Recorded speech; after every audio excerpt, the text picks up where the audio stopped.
హల్లెలూయా. దేవుడు ఆ తల్లి ప్రార్థన విని భూలోకానికి పంపించాడు. ತಾಯಿಯ ಪ್ರಾರ್ಥನೆ ಕೇಳಿ ಆ ಮಗನನ್ನು ಭೂಲೋಕಕ್ಕೆ ಕಳಿಸಿಕೊಟ್ಟಂತ ದೇವರು. హల్లెలూయా హల్లెలూయా హల్లెలూయా హల్లెలూయా. తల్లి ప్రార్థన ఎంత గొప్పదో చూడండి. ತಾಯಿ ಪ್ರಾರ್ಥನೆ ಎಷ್ಟು ದೊಡ್ಡದು ನೋಡ್ರಿ. చచ్చిపోయిండు, ಸತ್ತು ಹೋದ, ఆమె ఏ ప్రార్థన చేసి చూడండి. ಯಾವ ಪ್ರಾರ್ಥನೆ ಮಾಡಿದ್ರು ನೋಡ್ರಿ. అయ్యా వాడు ఎంత అయ్యా, ಅವ್ನು ಕೇಳ್ತಾ ಇಲ್ಲಪ್ಪ, వాడు చనిపోతే ಸತ್ತು ಹೋದ್ರೆ ఆ మార్గమును కలుగున్నది, ಆ ಮಾರ್ಗದಲ್ಲಿ ಆದನ್ನು ಭೇಟಿಯಾಗಪ್ಪ. హల్లెలూయా. హల్లెలూయా. తల్లిదండ్రులే మీతో శాశ్వతంగా ఉండేది. ಅದಕ್ಕೆ ತಾಯಿಯೊಂದಿಗೆ ಶಾಶ್ವತವಾಗಿರ್ಬೇಕು. వాళ్ళకు భయపడాలి, ಅವರಿಗೆ ಹೆದರಬೇಕು, వాళ్ళకు లోపడాలి. ಅವರಿಗೆ ಅಧೀನರಾಗಬೇಕು. దేవుడే మనతో శాశ్వతంగా ఉండేది. ದೇವರಿನ ಬಗ್ಗೆ ಶಾಶ್ವತವಾಗಿರುವುದು. భయపడుతున్నావా? ನಾವು ಹೆದರೋಗಾಗಿದ್ದೇವೆ, లోపడుతున్నావా? ಅಧೀನರಾಗ್ತಾ ಇದ್ದೇವಾ? హల్లెలూయా హల్లెలూయా. ఒకసారికి Proverbs 19:23 తొందరగా Proverbs 19:23. హల్లెలూయా. ఏదంటే మరోసారి చదువు.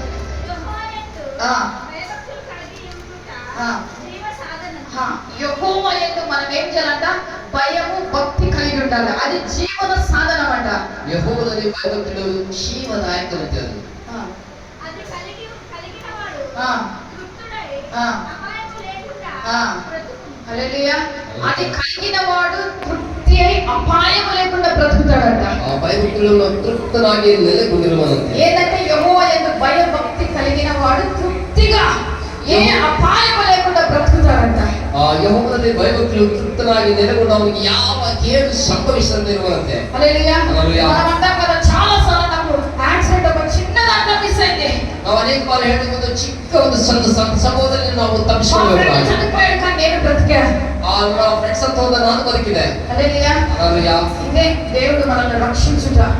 ಇದುವೇ ದೇವರು ನಮ್ಮನ್ನು ರಕ್ಷಿಸುವಂತದ್ದು. హల్లెలూయా. హల్లెలూయా. ఆయన భయము భక్తిలో మనము జీవిస్తే ಆತನ ಒಂದು ಭಯಭಕ್ತಿ ನಾವು ಜೀವಿಸುವುದಾದ್ರೆ నూతనమైన ఆశీర్వాదం మనకు. ನೂತನವಾದ ಆಶೀರ್ವಾದ ನಮಗೆ. దేవుడికి వచ్చేది మామూలుగా మళ్ళా గొర్రెపిల్లలాగా చిన్న బాలుడికి వస్తాడనుకున్నారా? ಆ ದೇವರು ಕುರಿಮರಿಯಾಗಿ ಅಥವಾ ಒಂದು ಚಿಕ್ಕ ಬಾಲನಾಗಿ ಬರ್ತಾನೆ ಅಂದ್ಕೊಳ್ತಾ ಇದ್ದೀರಾ? అనుకుంటున్నారేమో. ಎಂಬುದಾಗಿ ಅಂದ್ಕೊಳ್ತಾ ಇದ್ದೀರಾ? హల్లెలూయా. Hallelujah. First he came as a lamb. ಆತನು ಮೊದಲನೇದಾಗಿ ಎತ್ತಲು ಕುರಿಮರಿಯಾಗಿ ಬಂದ. Now ಆಗ ಈಗ he is coming as a lion. ಆತನು ಸಿಂಹದಂತೆ ಬರಲಿಕ್ಕಿದ್ದಾನೆ. No more throne of mercy, ಯಾವುದೇ ಒಂದು ದಯೆಯನ್ನು ತೋರಿಸುತ್ತಿಲ್ಲ ಆತನು. but of justice. ಕೇವಲ ನ್ಯಾಯಾಧಿಪತಿಯಾಗಿರುವ న్యాయము తీర్చడానికి యూదా గోత్రము సింహము రెండోసారి అడుగు పెట్టబోతున్నాడు. ನ್ಯಾಯವನ್ನು ತೀರಿಸುವುದಕ್ಕೆ ಯೆಹೋವನ ಗೋತ್ರ సిద్ధపాటు కలిగి ఉండాలి.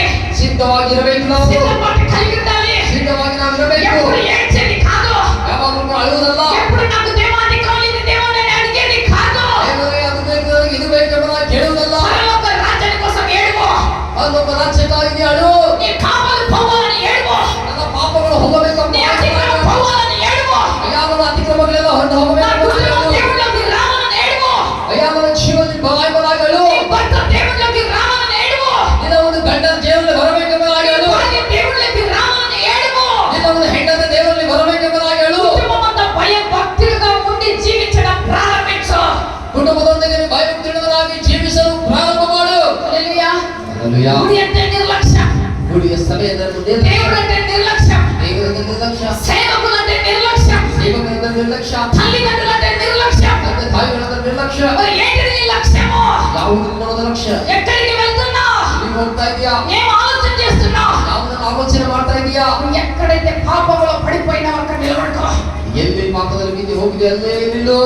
ఆలోచించి ಆಲೋಚನೆ ಮಾಡು. నేను ఏ మార్గంలో ఉన్నా? ಯಾವ ಮಾರ್ಗದಲ್ಲಿ నేను ಇದ್ದೆ? దేవునికి భయపడుతున్నానా? ದೇವರಿಗೆ ನಾ నా ಹೆದರುವನಾಗಿದ್ದೇನೆ. తల్లిదండ్రులకు భయపడుతున్నానా? ನನ್ನ ತಂದೆ ತಾಯಿಗಳಿಗೆ ನಾ నాది నాదే ಹೆದರುವನಾಗಿದ್ದೇನೆ. సాధిస్తున్నానా? ನನ್ನದೇ ಸಾಧನೆ ಮಾಡ್ತಾ ಇದ್ದೀನೋ? ఒకసారి ఆలోచించు. ಬಾರಿ ಆಲೋಚನೆ ಮಾಡು. హల్లెలూయా. ಹಲ್ಲೆಲೂಯಾ. మన బైబిల్ ఉండే పూర్వీకులు అందరూ దేవునికి లోబడ్డారు, ನಮ್ಮ ಸತ್ಯವೇದಂತ ಪೂರ್ವಿಕರು ಎಲ್ಲರೂ ಕೂಡ ದೇವರಿಗೆ ಅಧೀನರಾದರು. దేవునికి భయపడ్డారు. ದೇವರಿಗೆ ಅವರು ಹೆದರಿಕೊಂಡರು. అందుకనే జీవగ్రంథంలో వాళ్ళ పేర్లనే లిఖింపబడ్డాయి. ಅದಕ್ಕಾಗಿ ಅವರ ಹೆಸರುಗಳೆಲ್ಲೂ ಕೂಡ ಜೀವಗ್ರಂಥದಲ್ಲಿ ಬರೆಯಲ್ಪಟ್ಟಿವೆ. హల్లెలూయా. ಹಲ್ಲೆಲೂಯಾ. ఇప్పుడు మన పెద్దలు, మనకంటే పెద్దలు కూర్చున్న వాళ్ళందరూ ఇప్పటికీ వాళ్ళ పద్ధతులు పాటిస్తారు. వాళ్ళు ನಮಗಿಂತ ಹಿರಿಯರು ಅವರೆಲ್ಲರೂ ಕೂಡ ಇದುವರೆಗೂ ಕೂಡ ತಮ್ಮ ಪದ್ಧತಿಗಳನ್ನು ಎಲ್ಲರೂ ಕೂಡ ಪಾಲಿಸ್ತಾರೆ. మా అవ్వ ఈయన మా ఇంటికి వచ్చింది అనుకోండి, ನಮ್ಮ ಅಜ್ಜಿ ನಮ್ಮ ಮನೆಗೆ ಬಂದ್ರೆ, ఒకవేళ మా నాన్న కూర్చున్నాడు అనుకో, ನಮ್ಮ ತಂದೆ ಕೂತ್ರೆ గబిక్కని కింద కూర్చుంటాడు. ಬೇಗ ಕೆಳಗಡೆ ಕೂಡ್ತಾರೆ.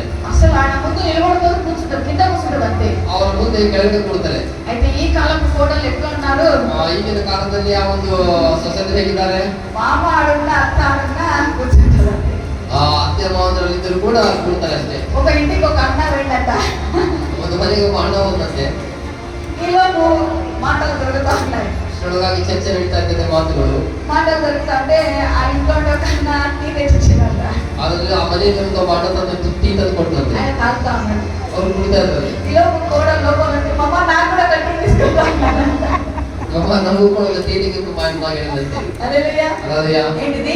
ಏನಂತೆ? మమ్మ ಅಮ್ಮ నాకు కూడా కట్టి తీసుకుంటా. ನನಗೂ ಕೂಡ ಒಂದು ತೇನಿ ತೆಗೆದುಕೊಂಡು ಬಾ. హల్లెలూయా. ಹಲ್ಲೆಲೂಯಾ.